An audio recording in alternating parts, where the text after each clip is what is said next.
नमस्कार दोस्तों, मैं रजनीश पचौरी आपका एसजीएस सरोवर के प्लेटफॉर्म पर स्वागत करता हूं और आशा करता हूं आप सभी स्वस्थ होंगे, आपके घर वाले भी स्वस्थ होंगे और बड़ी लगन से आप पढ़ाई कर रहे होंगे, प्रैक्टिस सेट लगा रहे होंगे। तो आज अगला प्रैक्टिस सेट आपके लिए, अगला जो सेट है उसमें कुछ क्वेश्चन भारतीय संविधान, भारतीय इतिहास और कुछ स्टैटिक जीके से प्रश्न हैं। तो उनका देखते हैं कितने प्रश्न हम लोग कर पाते हैं और प्रत्येक प्रश्न का विश्लेषण आपको दिया जा रहा है बराबर। तो जो विश्लेषण आपको ऑप्शन के माध्यम से हम जो करते हैं उसका आप जो है नोट्स अपने बनाते रहें। और एक और खुशखबरी आपके लिए है कि बहुत ही जल्दी आपके सामने एक हिंदी का प्रैक्टिस सेट प्रारंभ होने जा रहा है। तो हिंदी में भी यूपी एसआई और यूपी पुलिस, एसएससी जीडी में भी हिंदी और इंग्लिश दो पोर्शन होते हैं। ये ऑप्शनल होता है, जो इंग्लिश लेना चाहे वो इंग्लिश ले ले, हिंदी लेना चाहे वो हिंदी ले ले। तो हिंदी के जो स्टूडेंट होते हैं उनके लिए हिंदी का प्रैक्टिस सेट, और यूपी एसआई और यूपी पुलिस के लिए जो पिछली परीक्षा में जो प्रश्न आए हुए हैं उनका संकलन आपको बहुत ही जल्दी देखने को मिलेगा, 2-4-6 दिन में ही। और वो प्रश्न आपके स्क्रीन पर बहुत जल्दी आपके सामने उपस्थित होंगे। जैसे अभी आपको जीएस का पोर्शन जो कंप्लीट कराया जा रहा है धीरे धीरे, ऐसे ही आपको वो भी मिलेगा। तो चलिए समय न वेस्ट करते हुए अगला क्या पहला प्रश्न स्क्रीन पर देखेंगे। प्रश्न है पैगंबर हजरत मोहम्मद का जन्म हुआ था। देखिए, पैगंबर साहब का जन्म जो हुआ था ये इस्लाम धर्म के प्रवर्तक थे और इस्लाम धर्म की स्थापना इन्होंने की थी। इसी कारण इनका जो है मुस्लिम अनुयायी होते हैं, इनके स्थान को क्या मानते हैं? पवित्र स्थल मानते हैं जहाँ इनका जन्म हुआ था। और इनका जन्म जो हुआ था, ऑप्शन ए आपको बता रहा है 570 ईसा पूर्व में, 622 ईस्वी में, 642 ईस्वी में और 670 ईस्वी में। तो आप देखेंगे यहाँ पर सही जवाब आपका होगा, सही ऑप्शन आपका ऑप्शन ए होगा। 570 ईस्वी में इनका जन्म हुआ था और मक्का में इनका जन्म हुआ था। कहाँ पर? मक्का में। और मक्का कहाँ पर स्थित है? ये सऊदी अरब में है। अगला प्रश्न आपको देखने को मिलेगा।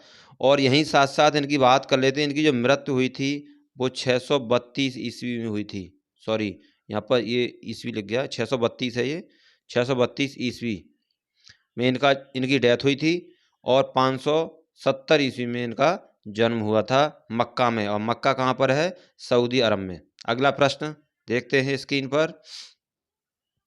मक्का कहाँ पर है? प्रश्न आ गया है, मक्का कहाँ पर स्थित है? तो मक्का मैंने आपको बता दिया है, ऑप्शन यहाँ पर डी होगा, सऊदी अरब में। चलिए, साथ ही साथ अगले प्रश्न की बात करेंगे। प्रश्न है भारत की जनता के लिए हिंदू शब्द का प्रयोग सर्वप्रथम किसने किया? देखिए क्या प्रश्न है, और प्रश्न कई बार ये पूछा गया है।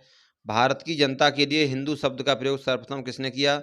तो ऑप्शन ए यूनानियों ने, ऑप्शन बी रोमवासियों ने, ऑप्शन सी चीनियों ने, ऑप्शन डी अरबों ने।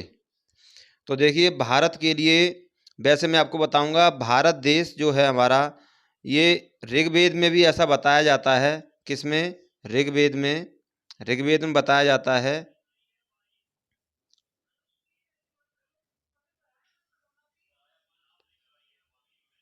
ऋग्वेद में ये बताया जाता है, भरत कबीले के नाम पर इनका, हमारे देश का नाम भारत पड़ा था। और परंपरा अनुसार लोग ये भी मानते हैं दुष्यंत के जो पुत्र थे भरत, उनके नाम पर हमारे देश का नाम भारत पड़ा।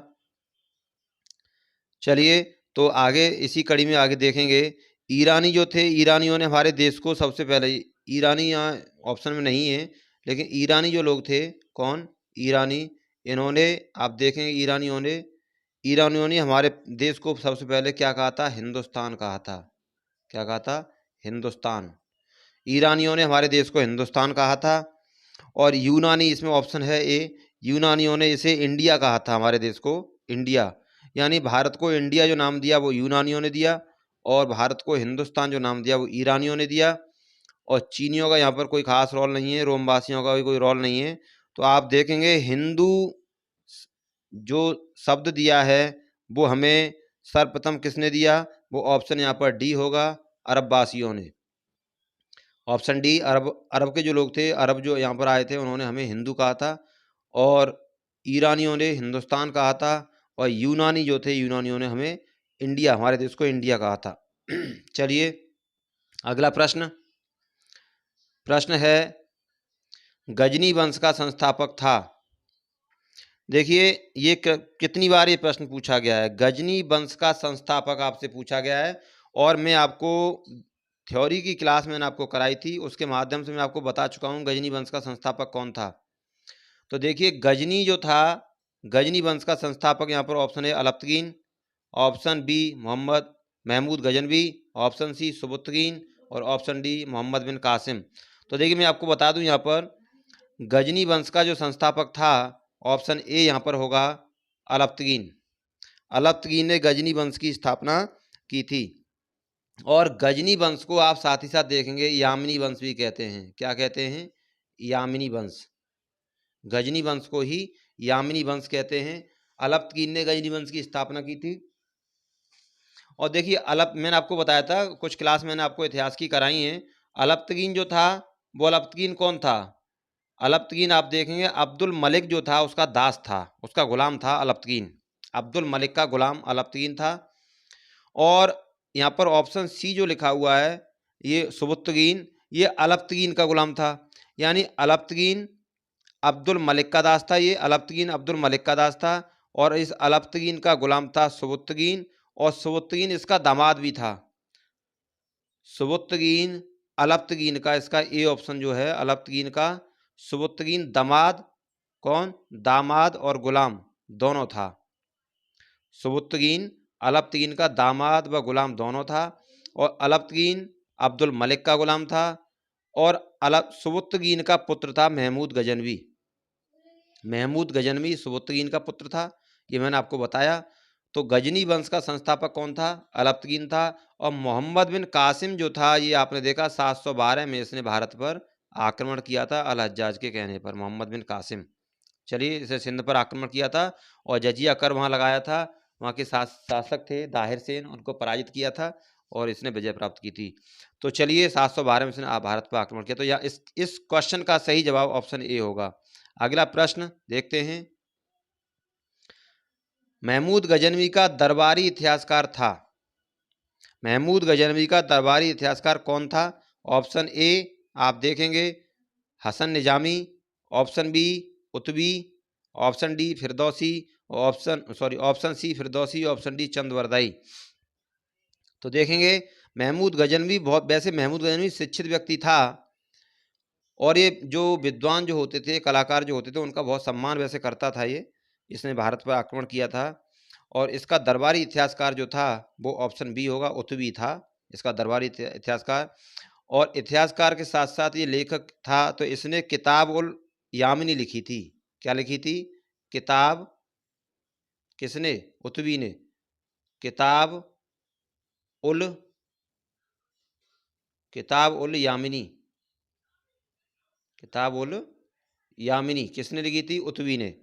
किताब उल यामिनी, और इसे दूसरा नाम भी दे सकते हैं, लिखने के लिए जगह नहीं है, दूसरा नाम आप इसे दे सकते हैं तारीख ए यामिनी। चलिए मैं फिर पेज को आगे ऊपर करके नहीं, जगह नहीं है, तारीख ए यामिनी आप लिख सकते हैं इसे। दूसरा नाम इसका था क्या? तारीख। ये क्वेश्चन पूछे जाते हैं इसलिए इसका मैं व्याख्या कर रहा हूँ, तारीख ए यामिनी। तो किताब उल यामिनी या तारीख ए यामिनी उतवी की ये रचनाएं हैं, दोनों एक ही हैं, नाम बदल दिया गया है। तो महमूद गजनवी जो था इसका दरबारी इतिहासकार था, ये कौन? उतवी। अगला प्रश्न देखेंगे, अगला प्रश्न स्क्रीन पर, अगला प्रश्न। और हाँ, ये चंदवरदाई जो है ये पृथ्वीराज चौहान के दरबार में रहते थे, ये उसके लेखक थे चंदवरदाई। अगला प्रश्न, शाहनामा का लेखक कौन था? देखिए शाहनामा पुस्तक जो लिखी थी वो किसने लिखी थी? तो यहाँ पर ऑप्शन ए उतवी ने, ऑप्शन बी फिरदौसी ने, ऑप्शन सी अलबरूनी और ऑप्शन डी बरनी। तो शाहनामा जो लिखी थी वो ऑप्शन यहाँ पर अपना जवाब आपने सोच लिया होगा। ऑप्शन आप जैसे भी क्वेश्चन पढ़ता हूँ अपना जवाब वीडियो को रोक के सोच लिया करें, क्वेश्चन को पढ़ा करें। ऑप्शन बी होगा यहाँ पर फिरदौसी। फिरदौसी जो था वो शाहनामा का लेखक था। और देखिए इसे एक उपाधि भी दी गई थी फिरदौसी को, क्या? इसे पूर्व का होमर कहते हैं, पूर्व का होमर, पूर्व का होमर। क्वेश्चन ये पूछा गया है पूर्व का होमर किसे कहा जाता है, तो वो फिरदौसी को कहा जाता है। चलिए और आप देखेंगे यहाँ जो शाहनामा का जो लेखक था उसका सही जवाब क्या हुआ? फिरदौसी। और फिरदौसी को क्या कहते हैं? पूर्व का होमर। अगला प्रश्न देखेंगे स्क्रीन पर। पुराणों का अध्ययन करने वाला प्रथम मुसलमान था, क्या क्वेश्चन है? यानी हमारे जो 18 प्राण हैं भारतीय संस्कृति के अनुसार, हिंदुओं के उसके अनुसार 18 प्राण हैं हमारे। 18 पुराणों को हम पढ़ते हैं। 18 पुराण जो हैं, तो आप देखेंगे यहाँ पर पुराणों का जो अध्ययन किया था वो पहला मुसलमान था। Option A Abul Fazal, option B Dara Shikoh, option C Abdul Qadir Badayuni और ऑप्शन डी अलबरूनी। तो देखेंगे आप यहाँ पर सही जवाब आपका क्या होगा? पुराणों का अध्ययन करने वाला प्रथम मुसलमान यहाँ पर ऑप्शन डी होगा, अलबरूनी। अलबरूनी ने पुराणों का अध्ययन किया था और इसका जन्म 973 ईस्वी में हुआ था। कब हुआ था? 973 ईस्वी में इसका जन्म हुआ था। ख्वारिज्म का रहने वाला था ये। कहाँ का? ख्वारिज्म, ख्वारिज्म, ख्वारिज्म आप लिख लेंगे। ख्वारिज्म का रहने वाला था, पुराना नाम था ख्वारिज्म, जिसे खीवा भी कहते हैं अब। वहाँ का रहने वाला था। महमूद गजनवी के साथ ये भारत आया था, मैंने आपको बता दिया है क्लास में, थ्योरी के माध्यम से मैंने आपको बताया। और ये इतिहासकार था, महमूद गजनवी के साथ भारत आया था और पुराणों का इसने अध्ययन किया था अलबरूनी ने। अगला प्रश्न देखते हैं। महमूद गजनवी के साथ भारत आने वाला प्रसिद्ध इतिहासकार कौन था? देखिए अभी ऊपर मैंने आपको बता दिया, ऑप्शन यहाँ पर बी होगा, ऑप्शन बी। लेकिन ये क्वेश्चन पूछे गए घुमा घुमा के, तो इसलिए प्रश्न आपके सामने आया है। अगला प्रश्न देखेंगे स्क्रीन पर, यहाँ पर ऑप्शन बी हो जाएगा अगला प्रश्न। अगला प्रश्न, अलबरूनी भारत में आया था, तो अलबरूनी भारत में कब आया था? ये प्रश्न पूछा गया है 11वीं शताब्दी में, 10वीं शताब्दी में, सी में आ रहा है 12वीं शताब्दी में और डी में आ रहा है, यहाँ पर 13वीं कर लीजिएगा आप, 12वीं लिखा हुआ है 13वीं शताब्दी में। तो अलबरूनी भारत कब आया था? तो आप देखेंगे महमूद गजनवी ने भारत पर कब आक्रमण किया था, है ना? महमूद गजनवी 1001 में आक्रमण किया था, 1001 में। उसके बाद में ये 1025 में इसने सोमनाथ के मंदिर को लूटा था। उससे पहले ही महमूद गजनवी भारत आया था। इसके वो अलबरूनी भारत आया था महमूद गजनवी के साथ, इससे पहले ही आया था, सोमनाथ मंदिर को लूटने से पहले भारत आया था। तो आप देखेंगे कब आया था? 1000 के बाद में ही आया है, 1000 ईस्वी के बाद में आया है। तो उसे आप कौन सी शताब्दी कहेंगे? 11वीं कहेंगे ना। 1000 से और 1100 तक की शताब्दी को क्या कहेंगे? 11वीं कहेंगे। 1000 के बाद में 11वीं प्रारंभ होगी, तो यहाँ पर ऑप्शन बी होगा। अगला प्रश्न देखेंगे स्क्रीन पर। प्रश्न है, किसने एक तरफ संस्कृत मुद्रा लेख के चांदी के सिक्के जारी किए थे? देखिए ये मैं आपको, मेरी इतिहास की 5-6 किताबें क्लासें हो चुकी हैं थ्योरी के माध्यम से, और उसमें मैंने आपको कराया है ये क्वेश्चन। यदि आप मेरी क्लास को देखेंगे तो बहुत सारे क्वेश्चन आपको वहाँ से मिलेंगे। एक तरफ संस्कृत मुद्रा लेख के चांदी के सिक्के जारी जो किए थे, पहला option A Mohammad bin Qasim, option B Mahmud Ghaznavi, option C Sher Shah Suri, option D Akbar. तो देखेंगे आप यहाँ पर आपका सही जवाब क्या होता है? ऑप्शन होगा बी, महमूद गजनवी ने आप देखें संस्कृत मुद्रा लेख के चांदी के सिक्के जारी किए थे। तो चलिए अगला प्रश्न देखेंगे। अगला प्रश्न स्क्रीन पर।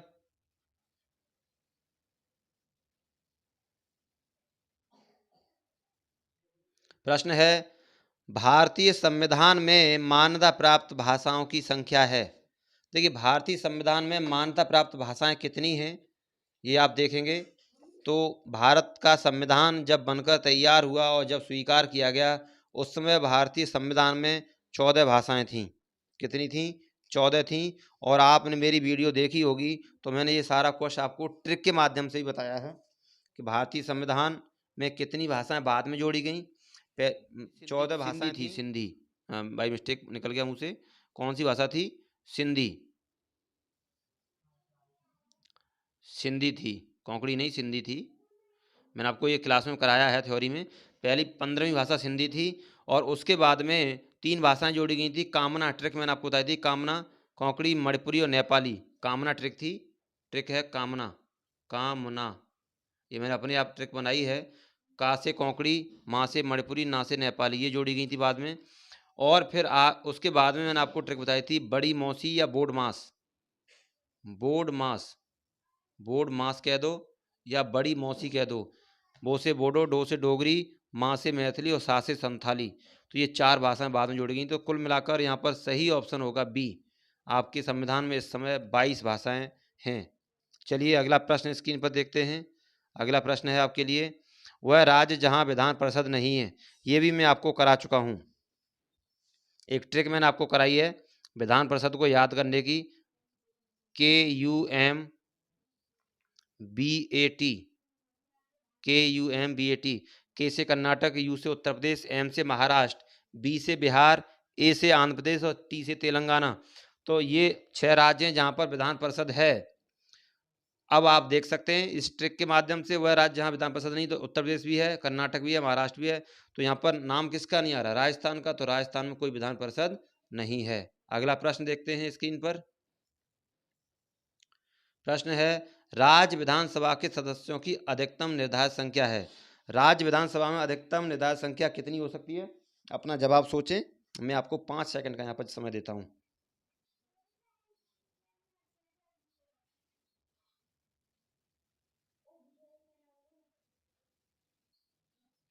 चलिए आपने सोच लिया होगा तो अपना जवाब दे दीजिएगा। मेरा जवाब यहाँ पर होगा ऑप्शन सी। ऑप्शन सी होगा यहाँ पर, ऑप्शन सी 500। देखिए अनुच्छेद 170 कहता है, अनुच्छेद 170 का क्लॉज 1 कहता है कि किसी भी राज्य में विधानसभा की अधिकतम संख्या जो होगी 500 और न्यूनतम जो होगी वो 60 होगी। न्यूनतम कितनी होगी? 60। लेकिन कुछ राज्य अपवाद के रूप में हैं इस समय। अपवाद में भी आप देख सकते हैं कुछ राज्य ऐसे हैं जैसे गोवा है, मिजोरम है, पुदुचेरी है ना, सिक्किम है। इनमें सीटें कम हैं इस समय। आप देख सकते हैं सिक्किम में 32 सीटें हैं और आपका मिजोरम में 40 सीटें हैं और आप देखेंगे गोवा में 40 हैं इस प्रकार से, और पुदुचेरी में 30 सीटें हैं। तो ये कुछ अपवाद के रूप में हैं, आप लिख लेंगे। अपवाद के रूप में कौन कौन से हैं राज्य? सिक्किम में आप देखेंगे 32 सीट, यहाँ लिखने की जगह नहीं है, आप लिख लेंगे सिक्किम में 32 सीट हैं विधानसभा की। और आप देखेंगे सिक्किम के बाद मिजोरम में 40 सीट हैं और आप गोवा में देखेंगे 40 सीट हैं और आप देखेंगे पुदुचेरी में 30 सीटें हैं। बाकी ये अपवाद के रूप में है। बाकी अनुच्छेद 170 का क्लॉज 1 कहता है कि किसी भी राज्य में 500 से अधिक सीटें नहीं हो सकती विधानसभा की और 60 से कम नहीं हो सकती। लेकिन ये 4 राज्य अपवाद हैं, तो इनसे भी क्वेश्चन पूछ सकता है अपवाद के रूप में जो क्वेश्चन है। चलिए अगला प्रश्न। अगला प्रश्न है, राज्य में धन विधेयक प्रस्तुत किया जा सकता है। देखिए यहाँ पर राज्य में धन विधेयक पूछा गया, लेकिन मैं यहाँ पर आपके 2 प्रश्न क्लियर करूंगा। राज्य में धन विधेयक हो या केंद्र में धन विधेयक हो, दोनों आप देखेंगे केवल यहाँ पर सही ऑप्शन, इसके अनुसार सही ऑप्शन सी होगा। केवल विधानसभा में धन विधेयक को प्रस्तुत किया सकता है, विधान परिषद में नहीं। ऐसे ही आप केंद्र में देखेंगे, केंद्र में धन विधेयक केवल उसमें लोकसभा में लाया जाता है, राज्यसभा में नहीं। चलिए तो अगला प्रश्न देखेंगे आप स्क्रीन पर, यहाँ सी होगा ऑप्शन। अगला प्रश्न, प्रश्न है, क्षेत्रीय परिषदों का सृजन हुआ। क्षेत्रीय परिषदों का सृजन हुआ तो आपका जवाब ऑप्शन ए संविधान द्वारा, ऑप्शन बी संसदीय कानून द्वारा, ऑप्शन सी सरकारी संकल्प द्वारा और ऑप्शन डी इनमें से कोई नहीं। तो देखिए क्षेत्रीय परिषदों का जो सृजन हुआ है 1956 में। कब? 1956 में 5 क्षेत्रीय परिषदों की स्थापना की गई थी। 5 कौन कौन सी थी? एक दक्षिण, उत्तर, मध्य, पूर्व और पश्चिम। कौन सी? दक्षिण, लिख देता हूँ, दक्षिण, उत्तर, मध्य, शॉर्ट में लिख रहा हूँ मध्य, और पी से पूर्व मान के चलें आप, और आगे पी से पश्चिम। तो ये 5 क्षेत्रीय परिषदों की स्थापना कब हुई? 1956 में। और छठी क्षेत्रीय परिषद फिर बन चुकी है, और वो थी उत्तर पूर्व। कौन सी थी? उत्तर पूर्व। ये कब बनी है ये भी पूछ सकता है, तो ये 1971 में बनी है। और इसके जो अध्यक्ष होते हैं क्षेत्रीय परिषदों के, वो गृह मंत्री होते हैं केंद्र का, यानी भारत सरकार के जो गृह मंत्री होते हैं वो इसके अध्यक्ष होते हैं। क्वेश्चन ये पूछ सकता है कि क्षेत्रीय परिषदें जो होती हैं उनके अध्यक्ष कौन होते हैं? तो केंद्र सरकार के जो गृह मंत्री होते हैं वो इन क्षेत्रीय परिषदों के अध्यक्ष होते हैं। पहले 5 बनी थी 1956 में, और फिर 1971 में एक और बनी थी उत्तर पूर्व। ये 6 केंद्रीय वो क्षेत्रीय परिषदें हैं। तो अगला यहाँ पर जो आपका होगा वो कौन सा ऑप्शन मैंने बताया था आपको? Option B. ऑप्शन बी होगा, संसदीय कानून द्वारा। ये 1956 में बनी, तो ये भी कानून बना के बनी, फिर 1971 में बनी, तो ये कानून के द्वारा ही तो बनी। चलिए अगला प्रश्न देखेंगे स्क्रीन पर। प्रश्न है अगला, सर्वोच्च न्यायालय के न्यायाधीशों के वेतन और भत्ते किस पर भारित किए जाते हैं?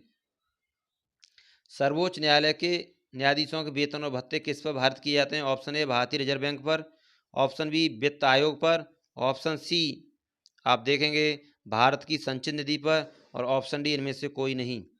तो यहाँ पर आपका सही जवाब क्या होगा? सर्वोच्च न्यायालय के न्यायाधीशों के वेतन एवं भत्ते पेंशन भारत की संचित निधि पर भारित किए जाते हैं। यहाँ पर वेतन भत्ते की बात की जाए, पेंशन की बात की जाए, किसकी? पेंशन की, तो ये भी सब भारत की संचित निधि पर भारित किए जाते हैं। और आप देखेंगे उच्च न्यायालय जो होते हैं, कौन से? उच्च न्यायालय, ये तो सुप्रीम कोर्ट की बात की गई है, सुप्रीम कोर्ट की। और ये हाई कोर्ट की बात की है तो उनके न्यायाधीशों के वेतन भत्ते एवं पेंशन जो होती है वो राज्य की संचित निधि होती है ना, उस पर भारित होते हैं। ये केंद्र की संचित निधि पर होते हैं सुप्रीम कोर्ट के न्यायाधीशों के वेतन भत्ते और पेंशन, केंद्र की संचित निधि पर। और उच्च न्यायालय जो होते हैं हाई कोर्ट, जैसे उत्तर प्रदेश का हाई कोर्ट इलाहाबाद है, तो इलाहाबाद में जो न्यायाधीश हैं उनके वेतन भत्ते पेंशन वो किस वेतन भत्ते किस पर भारित होंगे? वो राज्य की संचित निधि पर भारित होंगे, केवल वेतन और भत्ते। ये राज्य के लिए। अगला प्रश्न, जिला न्यायालयों के न्यायाधीशों की नियुक्ति किसके द्वारा की जाती है? देखिए जिले में न्यायाधीश होते हैं उनकी नियुक्ति जो करने वाला होता है, ऑप्शन ए राज्यपाल, ऑप्शन बी मुख्यमंत्री, ऑप्शन सी विधि मंत्री, और ऑप्शन डी राष्ट्रपति। तो देखिए राज्य में जो जिला न्यायालयों के न्यायाधीशों की नियुक्ति जो की जाती है वो ऑप्शन ए होगा, यहाँ पर राज्यपाल के द्वारा की जाती है। किसके द्वारा? राज्यपाल के द्वारा। चलिए तो आप देखेंगे केंद्र में जो, यानी सुप्रीम कोर्ट जो होता है, सुप्रीम कोर्ट के न्यायाधीशों की नियुक्ति कौन करते हैं? राष्ट्रपति करते हैं, ये आपको बताया गया है। और जिला न्यायाधीश जो होते हैं उनकी नियुक्ति राज्यपाल के द्वारा की जाती है। मुख्यमंत्री का और विधि मंत्री का इसमें कोई रोल नहीं होता है। अगला प्रश्न देखेंगे, कंप्यूटर का जनक है। कंप्यूटर के क्वेश्चन आते हैं और परीक्षा में पूछे जाते हैं एक दो करके। तो कंप्यूटर के जनक कौन है? Option A Charles Babbage, option B Jack Kilby, option C Swanbeck, option D madam Augusta. तो यहाँ पर सही ऑप्शन ऑप्शन ए होगा, चार्ल्स बेबेज को कंप्यूटर का जनक माना जाता है। चलिए मैडम अगस्ता इनकी सहयोगी थी, इन्होंने एक प्रोग्राम जो बनाया था उसमें इन्होंने इनका सहयोग किया था। चलिए अगला प्रश्न है, कंप्यूटर आंकड़ों की त्रुटियां प्रदर्शित करता है। कितना इजी क्वेश्चन ये पूछे जाते हैं। तो यहाँ पर त्रुटियां को जो बोलते हैं वो बग कहते हैं, बग, यानी कंप्यूटर की भाषा में जो गलतियां होती हैं उसे बग कहा जाता है। अगला प्रश्न देखेंगे, लास्ट प्रश्न है, 1 किलोबाइट समान है। 1 किलोबाइट समान है, ऑप्शन ए 1024 बाइट के, ऑप्शन बी 1024 MB के, ऑप्शन सी 1012 बाइट के, ऑप्शन डी 1024 टेराबाइट के। तो यहाँ पर सही जवाब 1 KB, किलोबाइट का मतलब KB जो होता है, KB का ऑप्शन यहाँ पर ए होगा, 1024 बाइट के। तो ये हमने कुछ क्वेश्चन आपने देखा कंप्यूटर के, और भारतीय इतिहास से और भारतीय संविधान से प्रश्न आपको पूछे गए हैं। जैसे जैसे परीक्षा में प्रश्न आए हैं वो अलग अलग निकाल के आपके लिए और ये प्रश्न आपको बताए जा रहे हैं। परीक्षा में क्या क्या प्रश्न आ चुके हैं पिछली एसएससी जीडी में, यूपी एसआई, और आप देखेंगे यूपी पुलिस की जो भर्तियां हैं उनमें।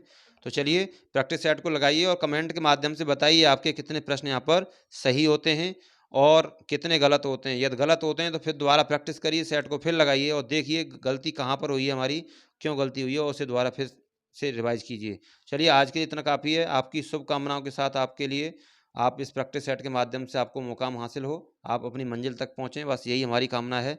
चलिए तो स्वस्थ रहिए, मस्त रहिए, मुस्कुराते रहिए और प्रैक्टिस करते रहिए। अगले टॉपिक के साथ फिर हम मुलाकात करते हैं, तब तक के लिए विदा लेते हैं। नमस्कार।